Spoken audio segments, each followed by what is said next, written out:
আসসালামু আলাইকুম। সিএন বাংলা থেকে আমি মেহরিমা শুরু করছি আজকের বিনোদন সংবাদ। দক্ষিণী তারকা তামান্না ভাটিয়ার নাচে এখন মাতোয়ারা দর্শক। সম্প্রতি মুক্তি পাওয়া দ্য ব্যাডস অফ বলিউড সিনেমার গফুর গানটি সোশ্যাল মিডিয়ায় ঝড় তুলেছে।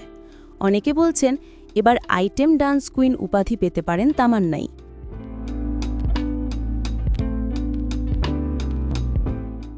তবে এই নাচ নিয়েই নতুন বিতর্কের জন্ম দিয়েছেন বলিউডের বিতর্কিত তারকা রাখি সাওয়ান্ত।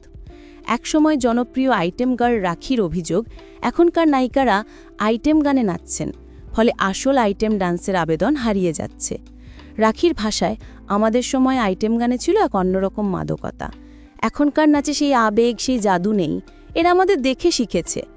নায়িকা হওয়ার সময় পেরিয়ে গেলে এখন আমাদের জায়গায় এসে নাচছে, এটা লজ্জার।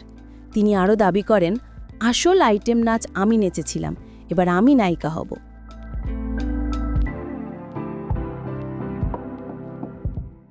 এর আগে তামান্না আজ কি রাত ও কাবালা গানে নেচে প্রশংসা কুড়িয়েছিলেন। তার সর্বশেষ গফুর গানটি বলিউড জুড়ে উন্মাদনা ছড়িয়েছে, যদিও এবার সেই উচ্ছ্বাসের সঙ্গে যোগ হয়েছে বিতর্কের ছোঁয়াও। রাখির মন্তব্যে এখনও কোনো প্রতিক্রিয়া দেননি তামান্না। তবে ভক্তদের মতে তামান্না আইটেম ডান্সের সংজ্ঞাই বদলে দিয়েছেন। তিনি গ্ল্যামার নয়, আত্মবিশ্বাস ও শক্তির প্রতীক হয়ে উঠেছেন। বলিউডে এখন প্রশ্ন একটাই, আইটেম কুইন উপাধি কি রাখিরই থাকবে নাকি ছিনিয়ে নেবেন তামান্না ভাটিয়া?